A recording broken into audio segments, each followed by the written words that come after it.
Why must come and see my unauthorized Hallmark movie musical? Oh my gosh, why would you not want to come and see my unauthorized Hallmark movie musical? If you love Hallmark, I've got all the tropes that'll tickle you. If you hate Hallmark, you'll get to point and go, you know, it's for everybody. There isn't an age that can't come see it. That it's a project that is done with so much heart and joy that's why you need to come, because you guys need to remember how to smile and how to have fun. It is possible, even with COVID. Hi, my name is Eloise Coopersmith, and I am the writer, lyricist, and actress in my unauthorized Hallmark movie musical, which is being produced by the P3 Theater Company. If you want to know more about it, check out our website, www.lovealwayswinsmusical.com, or better yet, stay tuned and watch this video. So why do I love musicals and romantic stories? So if you can't say it with music, you can't say it anywhere. There's something about music that is so universal that if you're ever standing somewhere and, okay, Sprouts Market. I'm standing there during COVID, we're all masked. It's like nobody's talking. It's the quietest it's ever been. And they play some of the best music on their thing. And you start to notice that people are moving to the music. And they're all doing it, even though this is in a public environment. And they're all kind of getting off on the song. Even the cashier, I said, this is a really good song. She goes, I love when this song comes on. That's why music. Because music brings everybody together. It doesn't matter who you are, color, creed, background, whatever. Music is that one thing that brings all of our hearts together. And why romance? Oh, come on. Why romance? Because we all love it. We love the idea of being in love. We love the idea of loving. We love our parents. We love our kids. We just love to see it's predictable. It's exactly what you're going to get. And dag nabbit, it's just really great at the end when everybody's super happy. Because I'm a big fan right now of everybody being happy. This is a story of a woman who cannot stop watching Hallmark movies. So where it starts is she is watching, honestly, part of my favorite part of every Hallmark movie, where they've been through everything for the last hour and whatever, and then, how did you know? How did you know? Because love always wins. And I'm telling you, people, when they kiss, I get the most happy feeling inside because it worked out. And so that's where the show starts. And she sits down and she has decided to write her own Hallmark musical because she can't break free. So she sits down and the first thing she does is tell the story of where she wants her heroine to go. And then magically on screen, the story starts to appear. So what I should share with you, so you understand the context a little bit, is we filmed the film that the audience gets to see. So it's a one-woman show with 8 other actors that are all in a multimedia film. And on our screen behind me plays what happens in my imagination. And every time somebody falls in love or the girls have something, they're all the tropes from Hallmark, and I recognize them, and I participate in it. So it's like being in a Hallmark movie that you're writing. And there are my actors. First of all, the film was directed by Chrissy Guerrero, who's brilliant.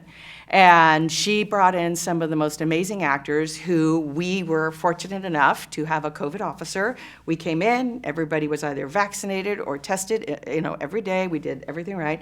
And we filmed this amazing story that is in my imagination. So I sing with those characters on the television, I dance with them, it's super fun. And what happens at one point is what happens to every writer, it's what happened to me when I wrote this story, is you get writer's block. And you feel like the reason you can't write anymore, it's not because you're blocked. What you really feel like is you're not enough. It's a really horrible feeling to have writer's block because you do all kinds of things to break it. You exercise, you walk away for a bit, you eat, all kinds of things. But it isn't until Emma, the character that I'm writing about, comes alive on the screen after I've already thrown away the computer. And she convinces me to move forward and try to find the answer. And our amazing director, Anne Ranulfson, when we were rehearsing it, said to me, everybody needs an Emma. And I think that's what's really so relatable about any Hallmark movie or this show in particular. Is having that voice say to you, you are enough, and let's find a way to make it happen. And so what does happen is the writer does figure it out, and she not only figures out how to solve the problem on the screen so that it's a happily ever after, but she figures out how to believe in herself and how to move forward and continue to create. So that's kind of in the nutshell what the story's about. So the other characters I interact with, I already spoke a little bit about Emma. Emma is played by the brilliant Nina Herzog. She's just fantastic. And Emma is, much like the writer herself, going on this journey trying to figure out not only who she is, but how does she participate in this world that she's in.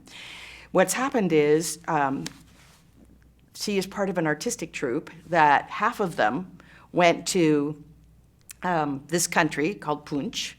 And by the way, if you look up Punch, it's Czech for Hallmark. That's a secret. Anyway, so she gets trapped there with only half the team. And the maestro, who she has loved and been, supportive, really, he has trained her how to do everything.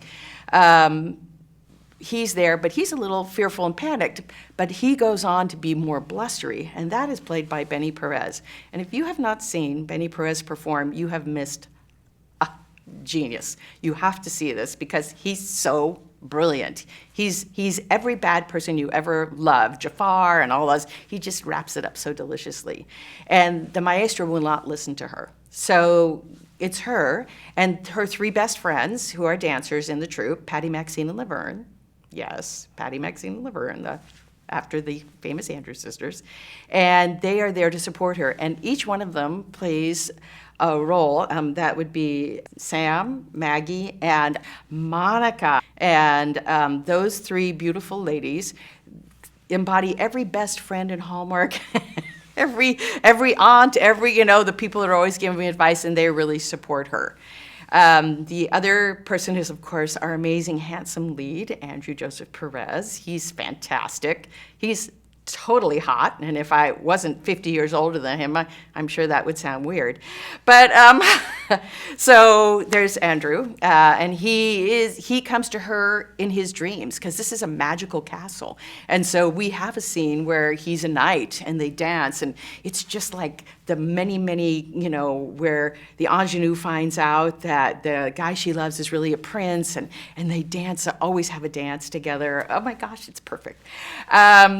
And then our tavern owner, who's played by Jim Blanchett, who is just magnificent because Jim has comic timing like I have never seen in an actor. He and his daughter, who is these background people who take care of the tavern, because they always have, Tess plays the daughter of the tavern owner, they always have some youth who helps everybody snap out of it in the Hallmark movies. And that's her job. And not only that, we always have somebody crushing on the main thing, and that's what Tess does as well.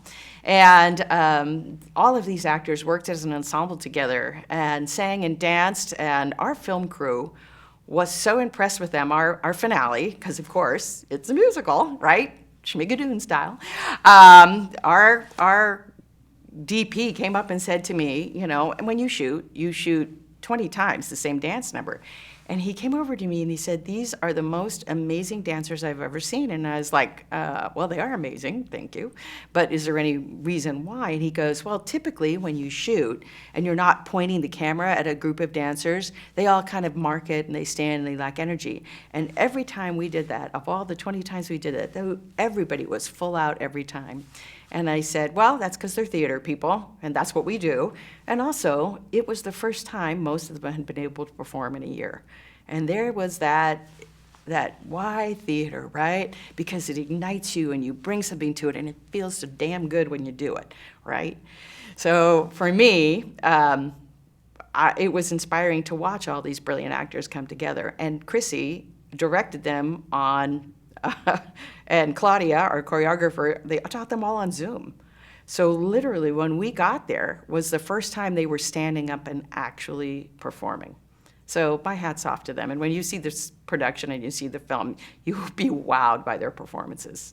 Very, very, very, very talented people who I'm super grateful to have worked for. What do I want the audience to get out of my play? Joy. I honestly believe there is a place for joy right now, needed more than any other time. I've been very fortunate to have been connected with a lot of theaters. Breath of Fire really writes very passionately and earnestly about equal rights and establishing themselves. The Chance Theater has some really amazing, edgy, and brilliant things. And this project didn't really fit with them. I wanted people to have that 90 minutes of joy that I got every time I watched a Hallmark movie. And I wanted them to go out and just be able to breathe again. And I think if I could give people that, that would make me probably the happiest person on this planet. When I'm performing in a live production, I am hardly ever aware of the audience unless they laugh. So I guess I'm looking forward to laughing, hearing people laugh. I mean, I practiced this show in my living room with, by myself with a rolling chair, okay? I mean, when you do a one-person show, and I'm sure anybody that's ever done one, you could ask Deborah, it's a lot of work because it really is all you. And what's unique about this project is all those actors in that film, they already know their lines and they're doing them perfectly every time. And I have to fit my world into that. So if I hear the audience laughing and if I hear them celebrating, and if they would walk out and just be happy for a bit, that would be, like I said, just really amazing. So why will people want to come see this in a post-pandemic world? I think it's because they're as hungry as I am for letting go of, I mean, my gosh, I admire everything on television, but it's so violent. And I admire all the, things that come on that make your heart race. Those are amazing. But I think we just need to take a deep breath and just celebrate love and celebrate who we are. I mean, that's why the tag on our show is Love Always Wins. Love's going to win over the pandemic. Love's going to win over our fears. And love is going to win when you come and see the show and help you take a step back and realize you're going to be okay. Hi, my name is Eloise Coopersmith, and I have been talking with you about my unauthorized Hallmark movie musical, which is having its world premiere at the P3 Theater Company coming up. Please come and join us. It will bring you to a level of celebration that you will be so grateful you participated in. See you at the theater.